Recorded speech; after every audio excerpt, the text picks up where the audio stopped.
En Europa no podían creerlo y en México el presidente Benito Juárez no cedió. Maximiliano de Habsburgo, figura de una de las monarquías más fuertes de Europa, terminaba dramáticamente en la loma de un país que pensaron iba a ser suyo. ¿Cómo fue pues que una intervención terminó así? Querétaro suele verse muy tranquilo, pero aquí hace más de un siglo y medio todo se terminó para un emperador que se quedó sin salida. En este video seguiremos los últimos días de Maximiliano de Habsburgo y cómo cayó la noticia de su fusilamiento en Europa.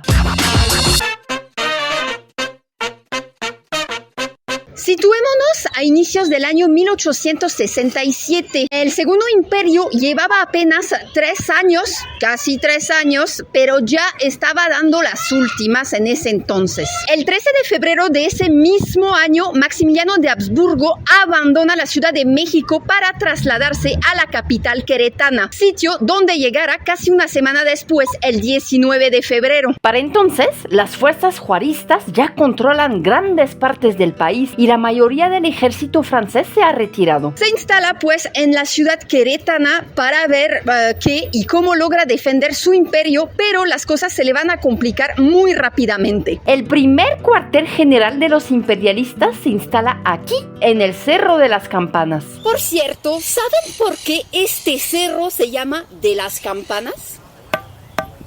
Lo hablamos en el video de nuestro recorrido por la ciudad de Querétaro. Les invito a que vayan y le echen un ojo. Ya se saben la canción, está en la caja de descripción. El ejército republicano, a cargo del general Mariano Escobedo, sabe perfectamente que Maximiliano está aquí en Querétaro y ordena sitiar la ciudad, acción que comienza el 6 de marzo de 1867. A Maximiliano sus propios militares le habían dicho que no era buena idea como estrategia militar que estuviera aquí en Querétaro, pero él hizo caso omiso y así lo dispuso finalmente. Maximiliano realizaba consejos de guerra con los generales Miguel Miramón, Tomás Mejía y otros, pero en verdad ya todo estaba consumado. No tenían dinero, no contaban con fuerza considerable y la situación geográfica de Querétaro les jugaba en contra. El 12 de marzo, el general francés François Achille Bazaine, al mando de las tropas francesas, abandona México rumbo a Europa, acompañado por la joven mexicana con la que se casó, Pepita, y deja aún más solo a Maximiliano. Sobre la agitada vida que la pareja de Bazaine y Pepita llevaron en Europa, ya hicimos un video. Vaya destino, ¿eh? Se los dejo en la caja de descripción. Él tenía 54 años, ella tenía 17 años. Poco después, el cuartel de las fuerzas intervencionistas deja el Cerro de las Campanas y se traslada aquí al convento de la Santa Cruz. El sitio a Querétaro durará 70 días, lo que mermará poco a poco la de por sí ya débil defensa conservadora. Tomar Querétaro por asalto no fue una decisión de los liberales, pues consideraron que sería un gran derramamiento de sangre, por lo que apostaron mejor al cansancio, al hartazgo y a la desmoralización de los soldados fieles a Maximiliano. Y así pasó. En los momentos en que se ideaba una fuga poco exitosa de Maximiliano, la madrugada del 15 de mayo de 1867, un militar imperialista, el coronel Miguel López, jefe del regimiento de la emperatriz, bajó la guardia en una de las puertas del convento, dando la entrada a las tropas republicanas, quienes logran tomar la ciudad sin ninguna resistencia. Las motivaciones de este coronel han sido discutidas entre los historiadores. Unos dicen que fue sobornado, otros dicen que fue por cansancio ante una derrota inminente. Otros dicen que fue un traidor y otros dicen que fue una persona atrapada simplemente en las circunstancias del momento. Recordemos que realmente la guerra ya estaba perdida y solo era una cuestión de tiempo. ¿Ustedes qué opinan? ¿Cómo lo ven? Otra versión, la de las memorias del general Mariano Escobedo, señalan que Maximiliano habría enviado al coronel López a negociar una rendición pactada, pero esta versión no logra consenso histórico. Rota la defensa, Maximiliano, Miramón, Mejía, entre otros, intentan escapar por el Cerro de las Campanas, por entonces sin la vegetación que tiene ahora. Pero el cerro es bombardeado por los liberales, hasta que en cierto momento sale del fortín una bandera blanca, señal de rendición, y los 3 personajes son detenidos. Maximiliano, al ser detenido, entrega su espada al general Mariano Escobedo. Los detenidos son llevados aquí al convento de la Santa Cruz, donde son hechos prisioneros. En el mismo espacio donde dormía en el convento se convierte ahora en su celda, donde solo estará 2 días, pues después se les traslada aquí, al templo y ex convento de Santa Teresa de Jesús, por un cuadro de disentería que presenta Maximiliano. Pero solo estuvieron allá unos días, pues finalmente se quedaron aquí en el convento de Capuchinas, donde sería su última morada.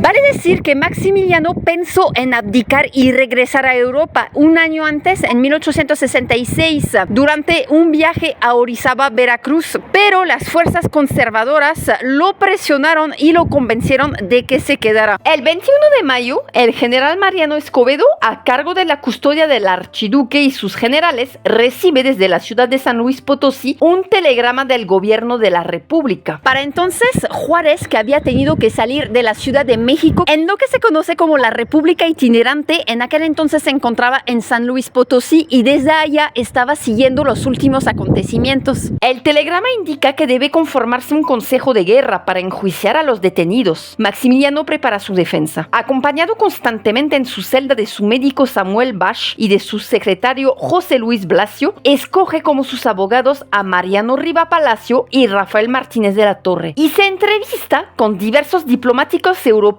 avecindados en México para ver si sus influencias presionan al jurado. Maximiliano intentó negociar su libertad con Escobedo. El 23 de mayo propuso regresarse a Austria a cambio de entregar 2 ciudades que todavía estaban a mano de los imperialistas, Ciudad de México y Veracruz. Pero Escobedo rechazó la propuesta porque estas 2 ciudades casi estaban ya a punto de caer en manos de los republicanos. Finalmente, Maximiliano de Habsburgo, con los generales Miguel Miramón y Tomás Mejía, fueron acusados por delitos contra la nación, la paz pública y las garantías individuales, así como causar y prolongar una guerra civil. A Maximiliano se le agregó un cargo más por usurpador, mientras que a los generales mexicanos se les acusó de traición a la patria. Ambos cargos tenían como sentencia la pena de muerte, a pesar de que la pena capital había sido abolida en la Constitución de 1857.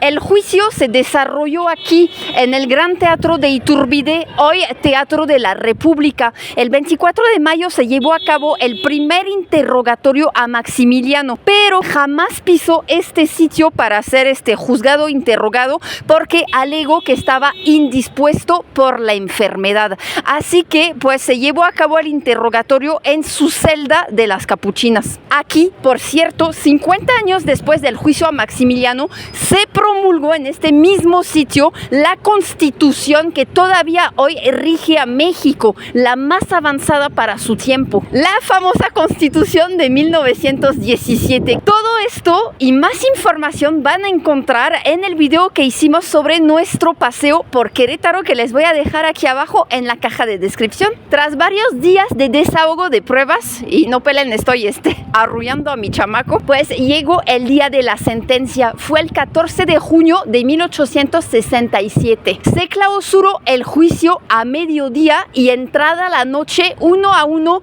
los miembros del jurado emitieron su fallo. Maximiliano, Miramón y Mejía, por unanimidad, fueron sentenciados a pena de muerte. La sentencia se basó en la ley del 25 de enero de 1862, que el presidente Juárez promulgó justo cuando barcos de Francia, Inglaterra y España se encontraban en el puerto de Veracruz, amenazando con invadir México. La ley establecía la pena capital para actos que atentaran contra la independencia y seguridad de la nación. El 16 de junio en este sitio se les comunicó a los reos la sentencia, así como a sus abogados, quienes pasaron a la petición de indulto. Durante la intervención, muchos republicanos, civiles o militares, pasaron por la pena capital. Maximiliano, ya estando en México y viendo que no era nada cierto eso que le contaron de que todo México lo amaba y quería un emperador, dictó en octubre de 1865 una ley donde se ordenaba la muerte inmediata de cualquier persona considerada republicana, prácticamente sin ningún juicio, fuera civil, dando llevando alimento a militares o un militar capturado en alguna batalla. A esta ley se le llamó el Decreto Negro. Pero no solo esto, fuerzas contraguerrilleras del Segundo Imperio a cargo de Charles-Louis Dupin se convirtieron en una tropa mercenaria que quemaba y saqueaban pueblos enteros, entre brutalidades más que no respetaban civiles. A Dupin se le apodó la Hiena y por diversas denuncias de salvajismo terminó siendo expulsado de México por el propio imperio.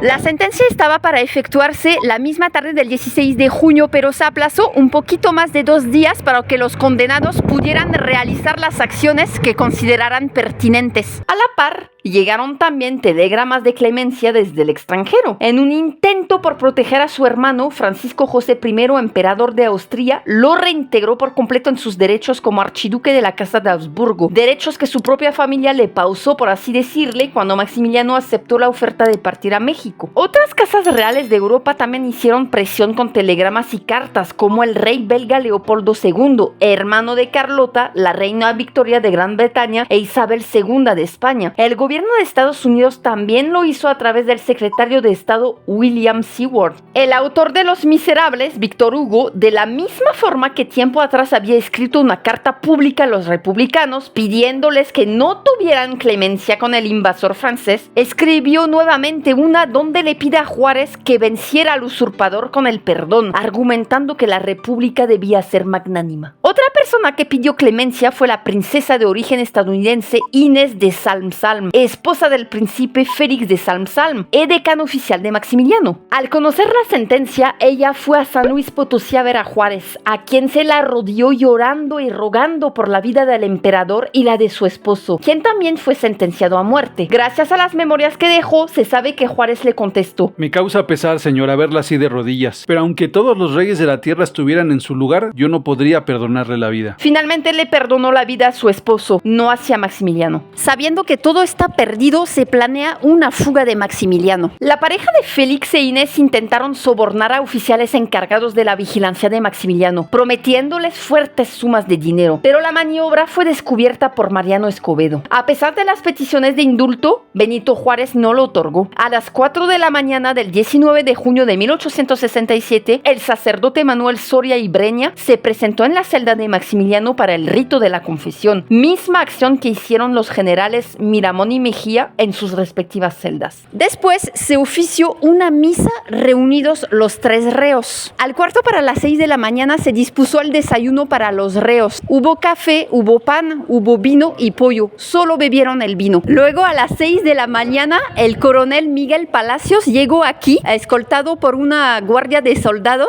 para llevar a los reos en 3 carruajes distintos rumbo al Cerro de las Campanas.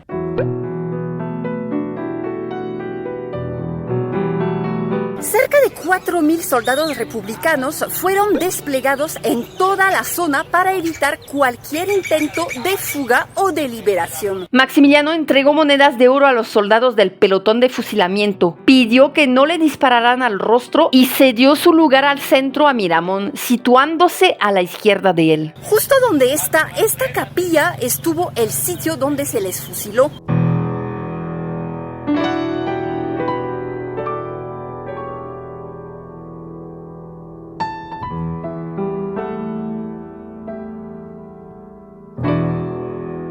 Tras la ejecución, los 3 cuerpos fueron llevados nuevamente aquí al convento de las Capuchinas y se dice que Maximiliano no cabía en el ataúd, que se le salían los pies. El cuerpo de Maximiliano es embalsamado por el médico Vicente Licea, a quien posteriormente se le abre un proceso por mala práctica y por corrupción, pues se le señaló de lucrar con prendas del cuerpo y con el cuerpo mismo, al cobrar, por ejemplo, por pañuelos empapados con la sangre de Maximiliano o por su máscara mortuaria. Diversas fotografías de aquella época quedaron como testimonios gráficos de un fin aparatoso de una intervención extranjera y fueron tomadas por un fotógrafo francés que se llama François Aubert. Aubert habría hecho chanchullo con Licea para poder obtener fotos del cuerpo de Maximiliano, así como de las ropas que vestía al momento de la ejecución. El cuerpo permanecerá en Querétaro hasta inicios de septiembre, en una estira y afloja de cómo entregarlo. Tras la ejecución, el barón del Lago ministró austriaco y el barón Anton von Magnus, funcionario prusiano, solicitaron el cuerpo, pero el gobierno de Juárez rechazó hacerlo de inmediato. Querían una solicitud formal, pues esto implicaba un reconocimiento oficial a la República. Es hasta septiembre cuando Friedrich Ferdinand von Beust, canciller del Imperio Austrohúngaro, envía una nota al gobierno de México expresando el deseo del emperador Francisco José y de la familia real de que los restos descansaran en la cripta familiar en la capital de Viena. Juárez accede y el cuerpo de Maximiliano es trasladado a la capital de México para su preparación.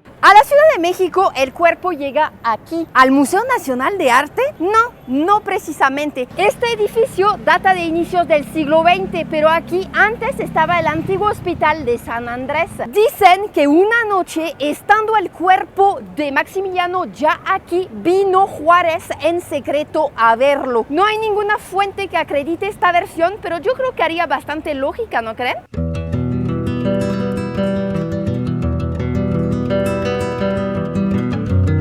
El trayecto desde Querétaro fue accidentado. El carruaje se volcó, por lo que el cuerpo quedó expuesto al agua. Por esto, y por el primer mal embalsamamiento, se ordena darle otro, que es infinitamente mejor, hecho por los médicos Agustín Andrade, Rafael Ramiro Montaño y Felipe Buenrostro. Quien está en México para realizar todos los trámites para llevarse el cuerpo de Maximiliano a Austria es el enviado oficial de la corona, el vicealmirante Wilhelm von Tegethoff. Preparado el cuerpo, se le viste y mete en un féretro finamente decorado. Deja la Ciudad de México el 12 de noviembre y llega el 26 del mismo mes de aquel 1867 al puerto de Veracruz, mismo día en que deja México. Los restos de Maximiliano zarparon en la fragata austríaca Novara, la misma embarcación que lo había traído a México junto a Carlota en mayo de 1864, 3 años antes. 3 meses después, el cuerpo llega a Trieste, Italia, el 16 de enero de 1868. Los hermanos menores de Maximiliano, los archiduques Carlos Luis y Luis Víctor, recibieron los restos. Francisco José I ordenó que el féretro se sellara en Trieste para que la madre, Sofía de Baviera, no pudiera ver a su hijo. 2 días después, el 18 de enero, el cuerpo llega a Viena y en una ceremonia fúnebre se le deposita en la cripta real de los capuchinos, bajo la iglesia de los capuchinos. Hasta el día de hoy, ahí se encuentran. ¿Dónde se encontraba Carlota cuando fusilan a Maximiliano y cae el Segundo Imperio? Para entonces ella ya estaba en Bélgica bajo resguardo, bajo custodia familiar y ya habían pasado estos conocidos episodios de desequilibrio mental que ella experimentó cuando fue a Europa a buscar ayuda para intentar salvar al imperio de la Segunda Intervención Francesa. Ella jamás se enteró del final que tuvo tanto su esposo como la Segunda Intervención Francesa en México. Carlota viviría 60 años más, muriendo tras una larga vida de encierro a los 86 años. La noticia del fusilamiento de Maximiliano llegó a Europa y no en cualquier momento. Llegó por telegrama el 1 de julio de 1867, justo en el momento en que el emperador francés, quien era en realidad el poder atrás de Maximiliano de Habsburgo aquí en México, Napoleón III, y su esposa Eugenia de Montijo iban a hacer la entrega de unas medallas en el marco de la Exposición Universal de 1867. Estas exposiciones eran escaparates donde los diversos estados, monárquicos o no, mostraban su poderío y las materias que expoliaban a las colonias, además de lo último en tecnología, moda, armas, muebles, arte, y donde toda la crema innata de las noblezas europeas se daban cita.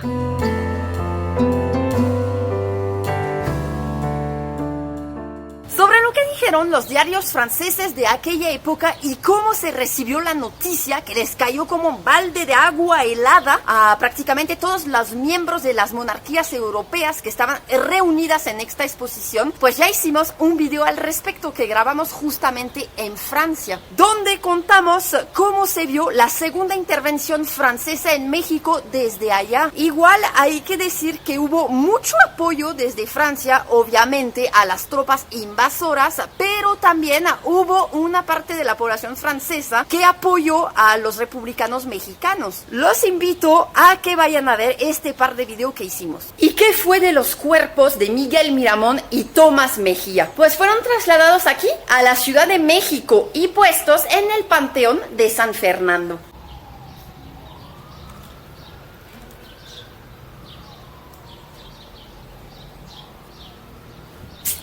Miramón fue enterrado en este sitio, en esta tumba donde ya descansaban su madre y su hermano. Y pues ahorita podemos ver la tumba, está su nombre encima, pero su cuerpo, el cuerpo de Miramón, ya no está adentro. La viuda de Miramón, Concepción Lombardo, tras el fin de la intervención y la muerte de su esposo, se fue a Europa, regresando a México años después, en 1872, solo para exhumar a su esposo y llevar sus restos a la Catedral de Puebla. ¿Por qué lo hizo? Porque se enteró que tras la muerte de Benito Juárez en 1872, sus restos descansarían en el mismo sitio donde estaba su esposo, y eso para ella era imposible. Tras el fin de la intervención, durante varios años no hubo relaciones diplomáticas entre México y los países europeos que habían impuesto al imperio. El imperio alemán, tras la reunificación alemana, y la corona belga, fueron los primeros en establecer relaciones, ambos en 1879. Francia lo hizo en 1880, y en la Tercera República Francesa, caído también el Segundo Imperio, pero el francés, el de Napoleón III. ¿Sabían, por ejemplo, que en el Tratado de Miramar, firmado por Maximiliano y Napoleón III, se obligaba a México a pagarle a Francia lo que Francia se gastara en intervenir en México, y que además México debía pagar también la manutención de cada soldado francés que estuviera en México? Si gustan saber más de todo esto, vean la lista que tiene este canal y que habla precisamente sobre la segunda intervención francesa desde diversos enfoques. Liga que les dejo en la caja de descripción. ¡Soldados franceses! ¡Viva Napoleón III! ¡Viva la Francia! ¡Soldados! ¡Viva el ejército mexicano! ¡Viva la República! El país que más tardó en restablecer relaciones con México fue Austria. Lo hizo hasta 1901, casi 35 años después del fusilamiento. El presidente de entonces, Porfirio Díaz, quien había sido general republicano en la segunda intervención francesa, permite, como gesto de apertura, que se levante en el Cerro de las Campanas una capilla en recuerdo de Maximiliano en el lugar exacto donde se dio el fusilamiento, que es la que vemos ahora.